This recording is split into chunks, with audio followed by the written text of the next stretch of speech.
ప్రియమైనటువంటి దేవుని వల్లారా, జగత్తు పునాది వేయబడక మునుపే దేవుడు తన అనాది సంకల్పములో సాక్షాత్తుగా తన స్వరూపం, తన పోలికలో కోట్లాది మంది పిల్లలు కావాలని కోరుకున్నాడు.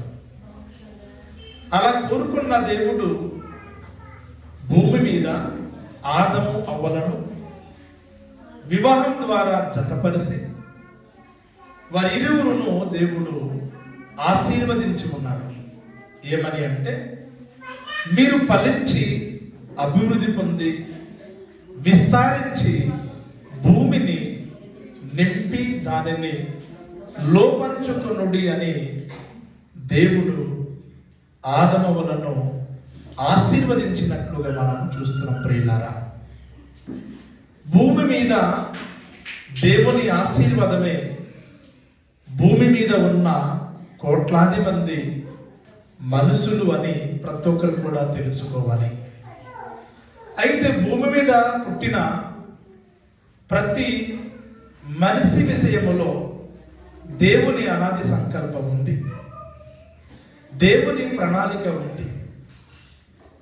ఈరోజు నీకు పుట్టినటువంటి నీ పిల్లలకు నీవెలాగైతే ఎన్నో ఆలోచనలు, ఎన్నో బాధ్యతలు కలిగి ఉంటావో, పరలోకమందున్న దేవునికి పుట్టినటువంటి మన విషయంలో కూడాను దేవుడు ఎన్నో ఆలోచనలు, ఎన్నో ప్రణాళికలు కలిగి ఉన్నాడని ప్రతి ఒక్కరు కూడాను నమ్మాలి. ప్రియులారా, ఏమైనటువంటి దేవుని వల్లారా, మనం ఒకటి తెలుసుకోవాల్సింది ఏంటంటే ప్రియులారా, అంత గొప్ప తండ్రి అయినటువంటి దేవునికి పుట్టినటువంటి మనము మానసికంగా, శారీరకంగా మనం కృంగిపోతూ ఉంటాం.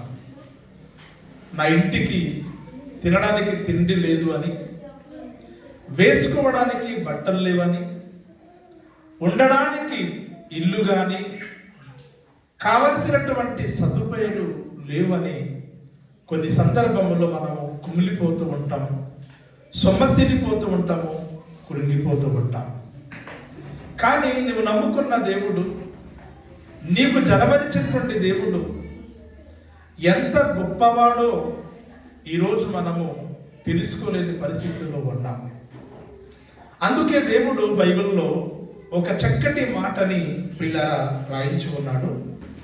యెషయా గ్రంథము 1వ అధ్యాయం 2వ వచనాన్ని దయచేసి ఎవరైనా గట్టిగా చదవాలని ప్రభు పేరట మనవి చేస్తూ ఉన్నాను. యెహోవా మాట్లాడుచున్నాడు, ఆకాశమా ఆలకించుము, భూమి చెవియొగ్గుము, నేను పిల్లలను పెంచి గొప్ప వారినిగా చేసి తిని వారు నా మీద తిరగబడి ఉన్నారు.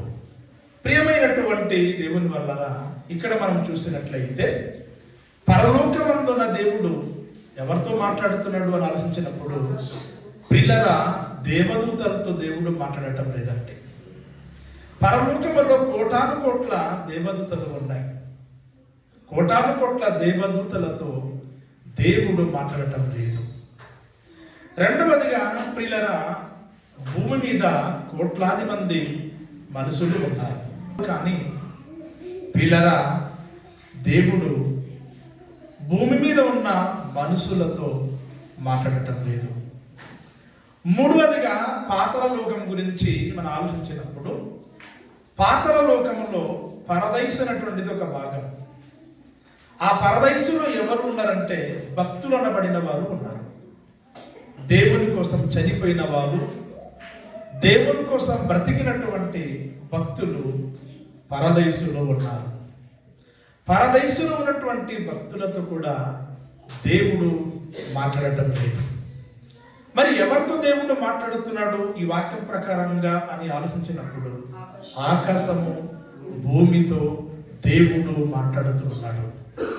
ఎందుకు అంటే, ఆకాశానికి భూమికి ఒక తల్లి ఒడిలో పెట్టినట్లుగా దేవుడు మనకు ఈ సృష్టిలో ప్రియులరా తల్లి ఒడిలో పెట్టినట్లుగా పెట్టాడు గనుక ప్రియులారా, మనము ఎలా బ్రతుకుతున్నాము, ఎలా జీవిస్తున్నాము, ఎవరిని బట్టి భూమి మీద మనం బట్ట కట్టి జీవించగలుగుతున్నాము దేవునికి తెలుసు గనుక ప్రియులారా, దేవుడు భూమి ఆకాశముతో మాట్లాడుతూ ఉన్నాడు. ఆకాశము ఆలకించుము, భూమి చెవియొగ్గుము. అంటే ఆకాశము దేవుని మాటలు ఆలకిస్తుందా? భూమి చెవియొగ్గి వింటదా దేవుని మాటలు? అవునండి. ఈ సృష్టి అణువణువు కూడా దేవుని మాటలు వింటుంది. దేవుని మాట వింటది. ఈ సృష్టి యావత్తు కూడా దేవుని ఆజ్ఞను ఏ మాత్రం కూడాను అతిక్రమించకుండా దేవుని మాటలు వింటది అని ఈ వాక్యాన్ని బట్టి మనకు అర్థమవుతుంది ప్రియులారా. అయితే ప్రియులారా, భూమి ఆకాశముతో దేవుడు ఎందుకు మాట్లాడుతున్నాడంటే, భూమి ఆకాశం అనే ఈ తల్లి ఒడిలో దేవుడు మనకు పెట్టి దేవుడు మనకు పెంచుతున్నాడు గనక, దేవుడు మనకు పెంచుతున్నాడు గనక చెరువులో ఉన్న చేపల్ని ఒక వ్యక్తి పెంచినట్లుగా, అదేవిధంగా అడవులలో ఫారెస్ట్ డిపార్ట్మెంటు మొక్కల్ని పెంచినట్లుగా దేవుడి సృష్టిలో పెట్టి దేవుడు మనకు పెంచుతూ ఉన్నాడు.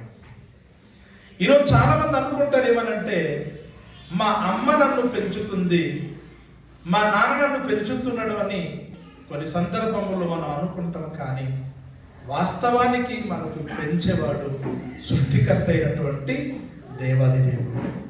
ఆ దేవుడు ఏమన్నాడంటే, పిల్లరా, ఆకాశమా ఆలకించుము, భూమి చెవియొగ్గుము, నేను నా పిల్లలను పెంచి గొప్పవారిగా చేసినది. దేవుడు పెంచి గొప్పవారిగా చేస్తూ ఉన్నాడు.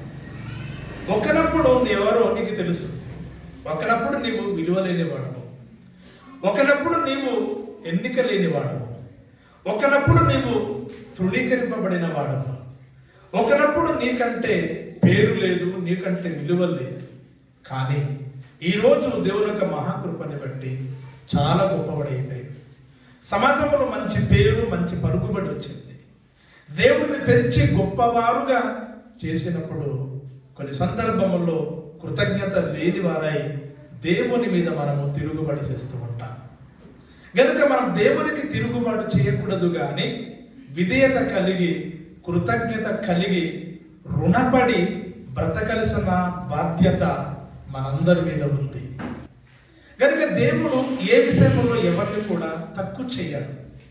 మనుషులైతే తక్కువ చేయవచ్చేమో, కానీ దేవుడు ఎప్పుడు కూడా మనకు తక్కువ చేయడు. ఎందుకంటే నీ కొడుకు ఒక ఇంజనీరింగ్ చదవాలి అని, ఒక కలెక్టర్ అవ్వాలని, ఒక డాక్టర్ అవ్వాలని, ఒక యాక్టర్ కావాలి అని, ఒక మంచి నాయకుడు కావాలి అని భూమి మీద పుట్టినటువంటి ఒక తండ్రిగా నీ కొడుకుల విషయంలో, నీ కుమార్తెల విషయంలో నీకు ఎంత గొప్ప ఆలోచన ఉన్నప్పుడు పరలోకమందున దేవుడు కూడా అటువంటి ఆలోచన కలిగి ఉన్నాడు. గనుక ప్రియులారా, ఆకాశమా ఆలకించుము, భూమి చెవియొగ్గుము, నేను నా పిల్లల్ని పెంచి గొప్పవారిగా చేశాను. నువ్వు చూస్తున్నావు కదా, నా పిల్లలకి నన్ను ఏటి లోటు చేశాను, నా పిల్లలకి నన్ను ఏటి తక్కువ చేశాను, నా పిల్లలకి నేను ఎక్కడ ఇబ్బంది పెట్టాను, కావలసిన ప్రతి అవసరాలు నేను నా పిల్లలకి ఇస్తున్నప్పుడు అంత గొప్పగా చేసినటువంటి నన్ను నా పిల్లలు కృతజ్ఞత కలిగి బ్రతకాలి కదా, రుణపడి బ్రతకాలి కదా. కానీ తిరుగుబాటు చేస్తూ ఉన్నారు. ప్రియమైనటువంటి దేవుని వల్ల ఒక మనిషిని తిరుగుబాటు చేసిన పర్వాలేదేమో, కానీ దేవునికి మనము తిరుగుబాటు చేయకూడదు. అసలు దేవునికి తిరుగుబాటు చేయడానికి మనం ఎవరు, మనం ఎంతటి వారం చెప్పండి. అందుకే బైబిల్లో ఒక మాట వ్రాయబడింది, మాట చేత కానీ క్రియ చేత కానీ మీరు ఏమి చేసినాను పరలోకమందున తండ్రైన దేవునికి ప్రభువైన యేసుక్రీస్తు ద్వారా కృతజ్ఞత కలిగి మీరు బ్రతకండి, జీవించండి అని దేవుని యొక్క లేఖనాలు సెలవిస్తూ ఉన్నాయి.